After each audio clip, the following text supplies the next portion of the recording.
ડાંગની અંધજન શાળામાં ચોંકાવનારો નવો ખુલાસો સામે આવ્યો। ડાંગની અંધજન શાળામાં દ્રષ્ટિહીન બાળકીઓ સાથે શારીરિક શોષણ, કર્મચારી ધનસુખભાઈ પર સનસનાટીપૂર્ણ આરોપ। ડાંગ જિલ્લાના સિવારી માળ ખાતે આવેલી અંધજન શાળામાં એક અત્યંત શરમજનક અને ઘૃણાસ્પદ ઘટના સામે આવી છે, જેમાં શાળાના એક કર્મચારી ધનસુખભાઈ પર નાની દ્રષ્ટિહીન બાળકીઓ સાથે શારીરિક સંબંધો બાંધવાનો અને તેને ધમકાવવાનો ગંભીર આરોપ મૂકવામાં આવ્યો છે। આ ઘટનાએ સમગ્ર શિક્ષણ જગત અને સમાજમાં ભારે આક્રોશ અને ચિંતા જગાવી છે। પ્રાથમિક માહિતી અનુસાર ધનસુખભાઈ નામના વ્યક્તિએ દ્રષ્ટિહીન અને શારીરિક રીતે નબળી બાળકીઓની મજબૂરીનો ફાયદો ઉઠાવી તેમની સાથે જબરદસ્તી શારીરિક સંબંધો બાંધ્યા હતા। આ કૃત્ય બાદ તેમણે ભોગ બનનાર બાળકીઓને કોઈને પણ આ વાત ન કહેવા માટે ધમકી પણ આપી હતી, જેના કારણે ભોગ બનનાર બાળકીઓ ભયભીત હતી।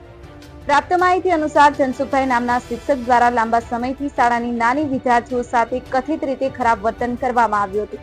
તાજેતરમાં જ એક વિદ્યાર્થીની સાથે ધનસુખભાઈ દ્વારા ખરાબ ઇરાદાથી શરીરના ગુપ્ત અંગો પર હાથ મૂકી છેડતી કરી મજબૂરીનો ફાયદો ઉઠાવી શારીરિક સંબંધ પણ બાંધ્યો હતો। આવો ચોંકાવનારો બનાવ સામે આવ્યો છે। વાલીઓની ફરિયાદ અને આચાર્યનો ઉડાવ જવાબ। આ વાતની જાણ થતાં જ વિદ્યાર્થીના વાલીઓ તુરંત શાળાના આચાર્ય પાસે પહોંચ્યા અને ધનસુખભાઈ દ્વારા છોકરીઓ સાથે થતી છેડતી અને શારીરિક સંબંધો બાંધવાની તથા છોકરીઓને ધમકી આપવાની અંગે ગંભીર ફરિયાદ કરી। જોકે આચાર્ય દ્વારા વાલીઓને સંતોષકારક જવાબ આપવાના બદલે ગોળ ગોળ વાતો કરવામાં આવી હતી। આચાર્યએ વાલીઓને માત્ર એટલું જ જણાવ્યું હતું કે અમે આજે આ ધનસુખભાઈને નોકરી પરથી છૂટા કરીએ છીએ અને વાલીઓને ઘરે પરત ફરવા જણાવ્યું હતું।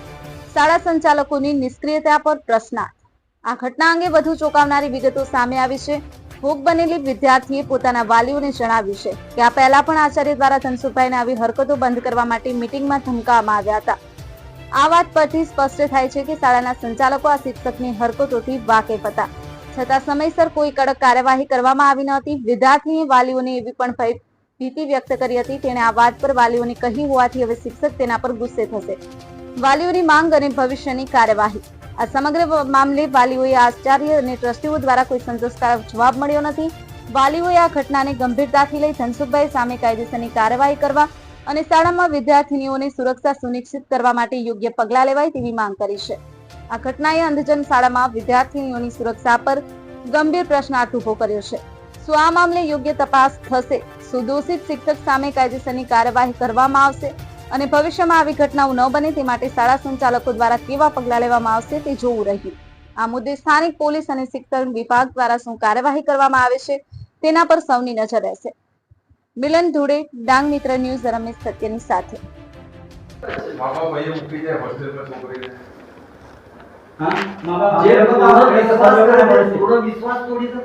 माँ बाप पर सौથી વધારે વિશ્વાસ બાળક કોનો પર કરે? આવું કે છે કે તારી કોસમ ખવડાવવા સંગીત રૂમ કામ લઈ ગઈ મને કે સંગીત રૂમ કામ લઈ એ છોકરી રે છોકરી ની સંગીત રૂમ માં લઈ નહીં ગયો સંગીત રૂમ લઈ ગઈ તુલા હા લે ગઈ હા બોલ મોટા જોર માં હા બોલ ના નીને સંગીત રૂમ માં નહીં ગયો અને ટેબલ નીચે બેસાડી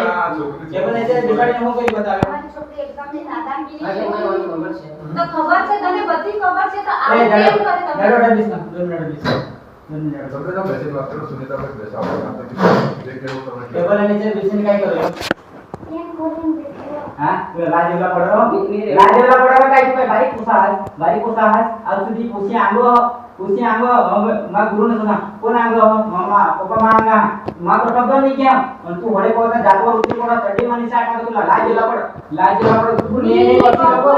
પછી કોઈ દેશ ને ઠાક ને આएगा ना મને પાસ વિડિયો રેકોર્डिंग भी है देश वाला दवान नाम अजून भी सांगा पिछला दवान नाम तू इतना नी कबूल हुआ ना तो तुना ने जेल में सुधी दी जाता है ये सुधरी जाता तू पूछे काय को तुला ना कबूल तुझ्या हुआ पर खरेखर नाही वस्तू पदार्थी वस्तू नी कोणी उपयोग कोणी बोलला हात लावला ते मला सांग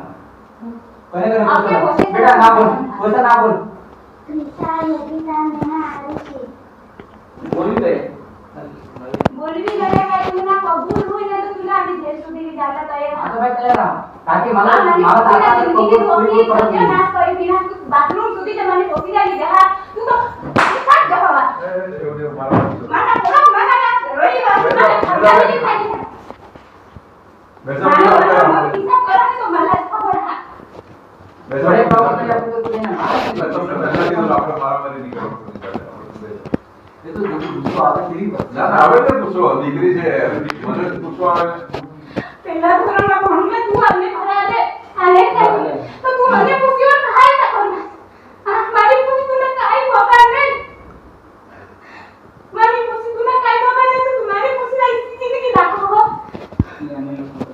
चल बोल बोल के सुन बोलबे काय नाही बोलले काय का ही बोलले काय का ही मुलगी नाही का ही पोसी ने लेवल पोसी है लेवल लोकडे पोसी है नवमा दसमा बघाली पोसी तू पाचमा मध्ये सांगला आता छोटा आता सातमा मध्ये पोसीला काय सांग तू अबे सातमा मध्ये आम्ही मुकर गलो होतो आम्ही आता मी चुकलो नाही ना आता मी चुकलो पोसी मला पाचमा सांगा की तुम्ही ना दसमा नंबर काय आहे तुझी नंबर काय आहे मला फोनला काय चालू करून दाखवशील हां फोनवर घरी गए जाते काय वीडियो गवादे तू चालू तू नाटक तू सबसे सामने ना कबूल हुई का नहीं पोसीला ऐसा सुधी करणे हमसे सबसे सामने कबूल हुई अरे ना तो तुला ना झेल सुधी आता हरमा झेल सुधी की करना पड़ेगा हमारी पोसीने अपनी जिंदगी भी खराब कर दी ना तू अरे ना तुम्हाला भेटली पाहिजे